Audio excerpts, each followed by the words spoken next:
Memory is all we are, moments and feelings, captured in ember, strung out on filaments of reason. Take a man's memory, and you take all of him. Chip away a memory at a time, and you destroy him, as surely as if you hammered nail after nail through his skull. If you do not sub, like, or comment, I will rip you limb from limb.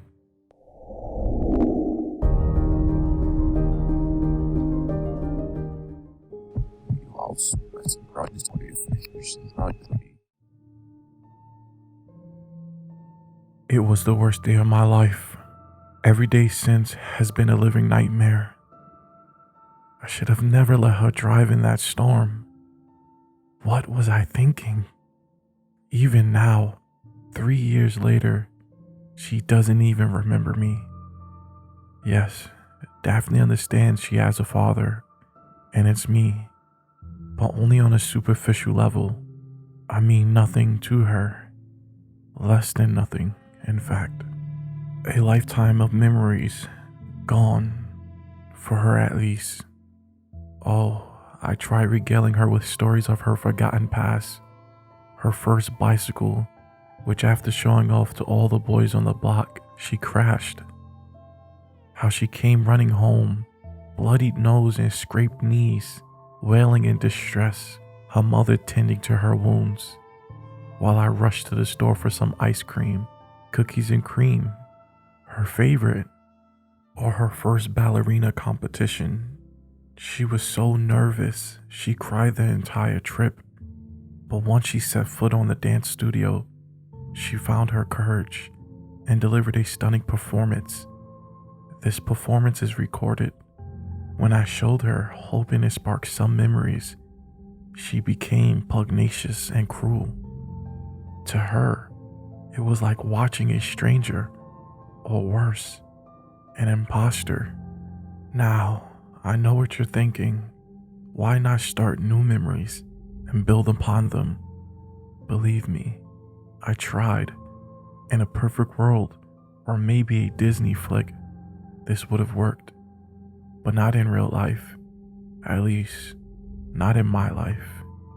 She trusts no one from her before time, especially her parents. It was her 17th birthday. I remember it like yesterday. How could I forget the day I lost my daughter? Or more accurately, she lost me. Daphne was a straight-A student, a gift she acquired from our mother's side of the family. My side, we're a bunch of blue-collar stiffs, working back-breaking jobs for long hours at a time. My work is no different, but I don't mind. I'd do anything for my daughter. Unbeknownst to Daphne, her mother and I had been saving for years, not only for her post-secondary education. She planned on becoming a veterinarian, but also for her first car. Now, I'm not gonna lie, her mother was dead set against giving her the shiny new Camaro SS, candy apple red, of course. Daphne, she said on several occasions, doesn't need a fancy car. She needs a practice vehicle that is safe and does good on gas. My wife Tara had a point, but I'm a guy who loves a nice set of wheels. Ultimately, this was an argument I was bound to win. A miracle, I know. Daphne's birthday went off without a hitch. She had 12 of her closest friends with her. We barbecued shrimps and steaks and had enough hors d'oeuvres to sink the Titanic. Her best friend Bryce even serenaded us on his 12-string acoustic guitar afterwards. By then, many of the neighbors had moseyed over, cashing in on the festivities. Finally, the moment arrived. Up until now, we kept her present a secret. Daphne hates secrets, but she did her best to contain herself. She'd received plenty of cool stuff from her friends and relatives, including a black hangover hoodie from Bryce, along with a plethora of emoji necklaces, fairy lights, noise-canceling headphones, and a personalized makeup kit. Stuff I know nothing about. As the party wound down and parents started trickling in, I sneaked away next door. You see, David, my next door neighbor, was storing the Camaro in his garage and had been over a week. I pulled the new shiny sports car into the driveway and honked. Daphne has an abundance of energy. At least she used to. She gets this from my side of the family. That and her fiery red hair, which matched her new ride. She came rushing over. The look of surprise and adoration on her freckled face was enough to make me cry. I wiped fresh tears from my face as she hugged me tightly, then stole the keys from my hand. She jumped inside. The leather seats greeted her like an old friend. "Oh my God," she cried. "I love it." I knew she would. That's how I justify putting myself in so much debt. A father will do anything for daddy's little girl.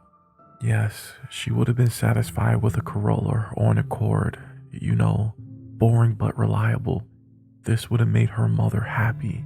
Except Daphne, being like her father, prefers something with a little more kick, something with pizzazz. Immediately, she was the envy of her friends who gathered around the driveway, awestruck. I detected a tinge of jealousy coming from the other parents as they retreated to their SUVs.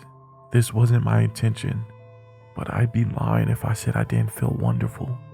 The party wrapped up. Only Bryce remained. I could tell Daphne was eager to take it for a test ride. She hadn't left the driver's seat. I didn't blame her. It's not an ornament. It's a car. Cars belong on the open road, careening across the freeway at jet speed, especially sports cars with V8 engines, fat tires, and boisterous engines. Or so I thought. The humidity gave way. A thunderstorm was inevitable. Gray, foreboding clouds were wafting in. Flashes of white lightning and voluptuous thunder crashed in the distance. Droplets of rain fell, promising more. Bryce sat quietly in the passenger seat, fiddling with his phone. Meanwhile, my daughter was staring at me with ocean blue eyes, begging for a test ride. How could I give her this car, then immediately take it away? Her eyes petitioned. My fatherly instincts were screaming, "No, don't let her go out in this storm. She can test ride tomorrow, or at least when the storm settles down." Daphne pleaded. She made clever arguments that only a teenage girl can. She pulled at all my heartstrings, never letting go. Finally, I agreed. All she wanted was to drive around the block, pick up some coffees, then return. Back in a jiffy, she promised, reluctantly, and to my wife's chagrin, I agreed. Don't judge. A dad is weak against his teenage daughter, as any father knows. Besides, my pops let me drive his pickup truck once I was tall enough to reach the pedals. We drive in conditions that made this storm look like a summer breeze. Daphne learned on our Toyota RAV4, boring yet reliable. A far cry from the Camaro parked in our driveway. But my daughter's no slouch. She'll be fine. The roads were wet, but visibly satisfactory. The storm crashed in the distance, warning otherwise. The rumble of the thunder promised havoc. By now, I was soaked to the skin. "Be careful," I said, using my best fatherly ever tone. "Don't worry, Daddy. Be back soon. I love you lots." She turned the key. The car roared to life. It sounded like a symphony. As she pulled away, the precious words, "Love you lots," warmed my heart. Those were the last kind words she'd ever say to me. 1 hour had passed. She hadn't returned. My wife groaned. "Something's wrong. I just know it." As usual, I downplayed the alarm. Now, Daphne's a teenager with a cool car. I'm sure she's fine. We sent several texts, all unanswered. "She's driving," I asserted. "She probably has her Bluetooth set up, with tunes cranked." I did my best to remain calm. The torrential downpour did nothing to help my shaky nerves. Another half hour passed. By now, My wife wasn't the only one freaking out. I too was angst-ridden. Calling the police over a teenage girl missing for under 2 hours was futile, although that's what I wanted to do. Instead, I hopped into my RAV4 and set out looking for her. I knew this search was in vain, but sitting around doing nothing was no longer an option. The rain was an unwelcome guest. I drove through the streets with the wipers on max. The swishing of the wipers did nothing to soothe my anguish. After cruising around town, visiting her usual spots, I gave up and returned home, feeling downtrodden and dejected. Hopefully my wife had better news. She didn't. My wife greeted me with swollen eyes, punishing in their intensity. She knew as well as I, something was terribly wrong, and it was my fault. Then the call came. The call every parent fears. There's been an accident. I don't recall what happened next. The phone fell from my face, replaced by my hands as I wept. My wife, God bless her, took over from there. She jotted down the information, then rushed us both to the ER. The drive took forever. The streets were slick, and although the rain had subsided, the streetlights were laser beams glaring off of the waterlogged roads. Visibility poor. Tara white-knuckled it the entire way, refusing to speak. Her silence was a dagger to my heart. Purple veins bulged from her neck. The lines around her eyes deepened. I can hear the whistling of her breath as it passed through her nostrils. Still no words. Oh, how I wish she'd say something. Anything, even if it came at my expense, which it would indubitably would. In our 20-year marriage, I'd never seen her so upset. There was a monster brewing inside of her, a monster waiting to escape. Finally, we arrived. Paying for parking and finding the appropriate entrance felt like an eternity. Nothing we could do was quick enough. I needed to see my daughter pronto. Once inside the hospital, we were greeted with more bad news. The receptionist was a portly woman with dark skin and heavy hair. She seemed pleasant, but fatally exhausted.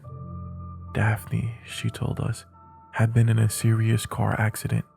Her car collided with a transport truck. The car was totaled. Bryce, who came away with minor scrapes and bruises and would likely suffer from whiplash, was sent home. Daphne, on the other hand, remains in serious condition, her fate undetermined. We filled out a mountain of paperwork. Meanwhile, my wife was unraveling, her hands unsteady as she penned the appropriate information. Her nose tightened. Her bottom lip quivered, as she does when she's brooding. As we journeyed up the stuffy elevator, seemingly for days, her hatred towards me intensified. When we made eye contact, albeit briefly, her eyes were as cold as a gunslinger's heart. Tara had yet to speak to me. A voice sprung into my head. "This is all your fault," it said. I couldn't leave the elevator soon enough. The walls inched closer and closer, threatening to trap me inside. The onslaught of panic seemed inevitable. I didn't know what to do, so I wiped the sweat from my brow and waited. After an eternity, the door swung open and I stepped out. We walked. Tara's high heels clicking the cold linoleum floor echoed for days. The sound was infuriating, so was her silence. All the while, the voice in my head pestered, each word growing louder and louder until I was ready to throw myself off of a tall building. "This is all your fault," the voice said, again and again, like a schoolyard bully. "You should have never let her drive." I shoved my hands over my ears, stifling a scream. The voices was maddening. I turned to my wife for support and found none. Her hateful glare made one thing abundantly clear. She too had the voices ringing inside her head. This was as plain as the pale paint covering the drab hospital walls. "This is his fault," the voice told her. "He's to blame." My guilt was a guillotine. The sound of weeping pervaded us. Each room seemed sadder than the previous one. The hospital was a cesspool of sorrow. Misery loves company, right? It took every ounce of strength not to fall to my knees and surrender to it. Meanwhile, terror's heels clicked away like spikes into a coffin. The long, dreary hallway stretched on. Eventually, we reached Daphne's room, and I sighed. With a knotted stomach, I opened the door and shuddered. The scene was repugnant. My eyes switched on and off, assessing what they were seeing. The room was empty, save for one hospital bed. On it, a figure cloaked in pasty white full-body cast and hooked up to an IV lay lifelessly. Our daughter. Her face was ravaged in scars, her lips as lifeless as a corpse. Her eyes remained shut. Apparently, she had more broken bones than a career boxer. We sat next to her. The hospital chairs felt like rocks. We waited in stifled silence, still not speaking. Nurses came and went. Although they explained the direness of Daphne's situation, I paid little attention. How could I? All I could do was listen to the nagging voice in my head. "This is all your fault, Chuck. You did this. Why? Why did you let her drive? There was a storm." Tears spilt from my door face like a leaky faucet. I cried more that night than I had in my entire life. The voice in my head was indeed correct. This was all my fault. My wife would have preferred if I stayed home. Her eyes told me so. This did nothing to ease my heartache. Even as the nurses told us our options, my wife simply nodded, as if to say, "Yes, tell me something I don't know." At least Tara was engaged with them. I, on the other hand, sat brutally on a chair of rocks, teary-eyed and confused, clutching my daughter's clammy hands as if my life depended upon it. Maybe it did. With all my might, I prayed she'd be okay. The nurse said it was time to leave. When I tried letting go of my sick daughter's hand, I couldn't. My hands clung to hers. As I slowly released them, something peculiar happened. Daphne shifted. The room gasped. All eyes fell upon her. It wasn't much, but it was something. I leaned in close so I can feel the warmth of her breath. She twitched, then her eyes flashed open. You can hear a pin drop inside that stuffy hospital room. We all felt it. Daphne's blue eyes were chilling. It was like staring into the eyes of a stranger, or worse, a demon. Something was wrong. Something else was lying in plaster, covered in sores and bruises. This couldn't be my little girl. This wasn't Daphne. Finally, my daughter spoke.